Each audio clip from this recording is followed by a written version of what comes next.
Hi, I'm Vishwa. In this video, we're going to talk about 3 powerful ways in which you can use the open interest data that you find in the option chain of the NSE India website. The open interest can tell us a lot about the trend and the market sentiment, especially if you're an options trader. But most option traders tend to neglect this wonderful data as it looks pretty heavy and complex. But if you know how to read and understand this open interest data, it adds a great advantage to your analysis. So I'm here to tell you how easy the idea of open interest really is, and also how to use this data to empower your trade analysis. Watch the video fully so that you wouldn't miss any key detail that we would be mentioning in the middle of the video. So let's get started. Let's start with a basic question.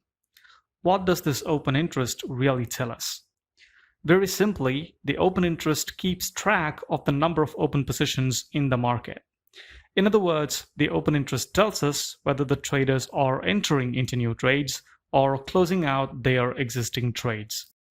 So plainly, when more new traders are buying or selling a stock, the open interest of the stock increases. And when more traders are closing out their existing positions, the open interest of the stock decreases. And this amount of increase or decrease in the open interest is clearly mentioned in the option chain as change in OI. So this open interest and the change in open interest both give us some really useful information about the stock, which you wouldn't normally find in your technical chart.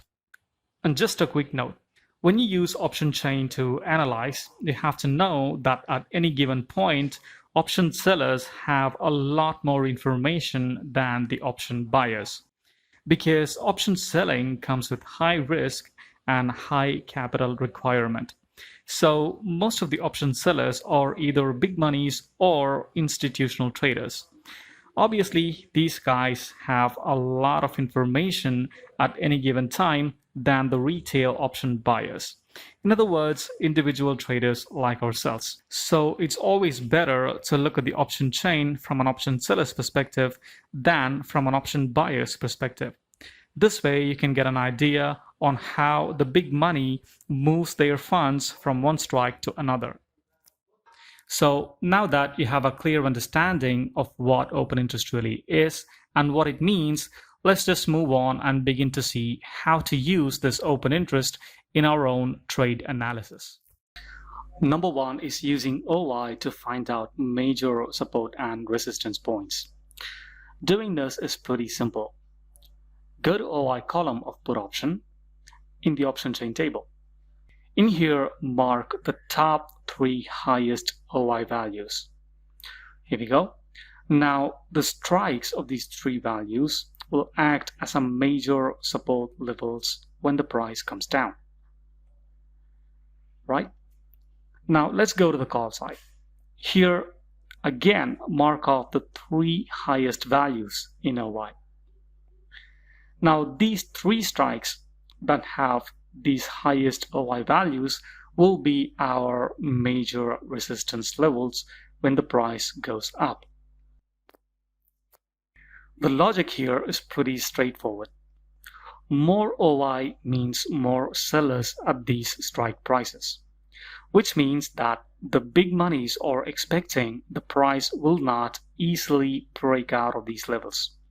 So we are assuming these levels to be a major support or resistance. And just because big monies are betting on these levels, it doesn't mean that these levels will never be broken. Changing in market structure requires big money to move their funds from one strike to another. And when this happens, price breaks out of these levels, by which time you will see new areas of support and resistance formed. So when you use this OI trick as an addition to your strategy, it can give you a boost to your trading.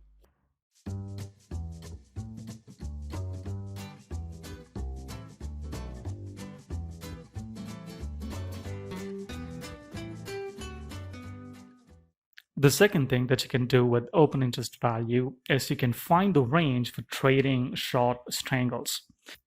If you do not know what a strangle is, It is an option strategy in which you sell one out of the money call and one out of the money put option.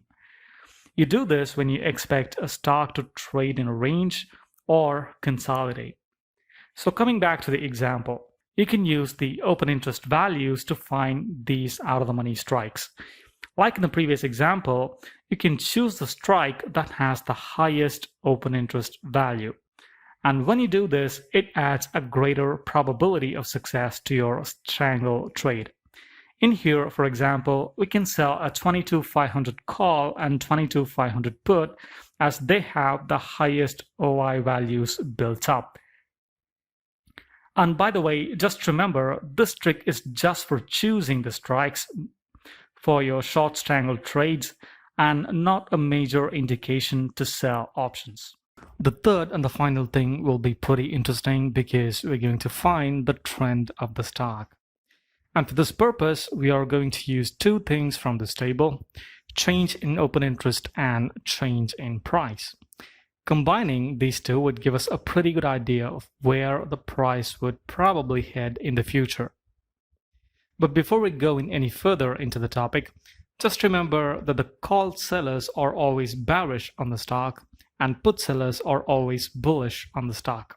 Now, with that in mind, let's check out a small table.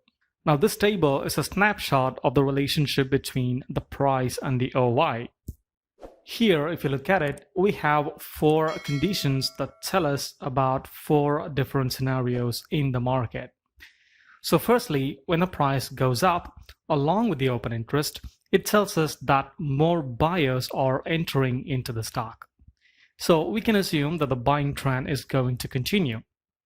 And in the second scenario, we see that both the price and the OI are coming down or decreasing.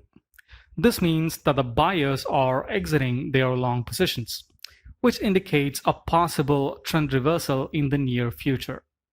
And thirdly, we have the price going down, but the open interest keeps going up. This indicates that the sellers are entering into the stock, which tells us that the trend is bearish. And lastly, we have the price going up, but the open interest going down. This indicates that the sellers are exiting their short positions, indicating a possible trend reversal.